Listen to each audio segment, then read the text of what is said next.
কোরবানির ঈদ সামনে রেখে জয়পুরহাট ও কিশোরগঞ্জের খামারগুলোতে আসছেন ক্রেতারা। দুই জেলায় কোরবানির জন্য প্রস্তুত করা হয়েছে ৫.৫ লাখের বেশি গবাদি পশু, যা চাহিদার তুলনায় বেশি।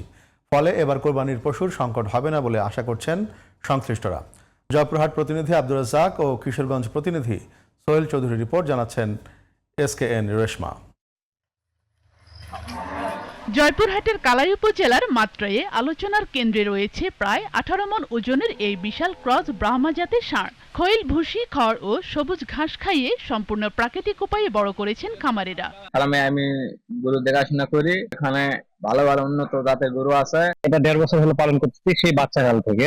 গরুটার মোটামুটি লাইভ ওয়েট আছে এখন 650 থেকে 700 কেজি। অন্যদিকে খেতলাল উপজেলার খামারিরা প্রস্তুত করেছেন 4টি বিশাল মহিষ। এক একটির ওজন 14 থেকে 15 মণের কাছাকাছি। প্রতিটির দাম 4 থেকে 4.5 লাখ টাকা হাঁকাচ্ছেন খামারিরা। স্থানীয় রেডি অ্যাগ্রো ফার্মেও প্রস্তুত করা হয়েছে বড় আকৃতির 12টি গরু। সব মিলিয়ে জয়পুরহাটের প্রায় 26,000 খামারি কোরবানির জন্য প্রস্তুত করেছেন 3,26,500টি গবাদি পশু।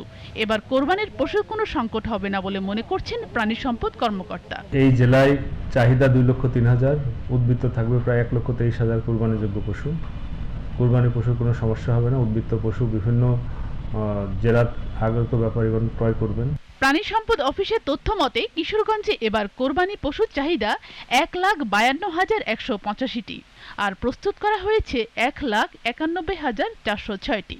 আমরা খামারিদেরকে বিভিন্ন প্রাকৃতিক খাবার গ্রহণে উদ্বুদ্ধ করেছি, তারা যেন স্টেরয়েড, হরমোন, গ্রোথ হরমোন বা আনইউজুয়াল কোনো ড্রাগস যেগুলা জনস্বাস্থ্যের সাথে সম্পর্কিত, এগুলো যেন তারা ব্যবহার না করে, সেই জন্য আমরা উঠান বৈঠক করেছি।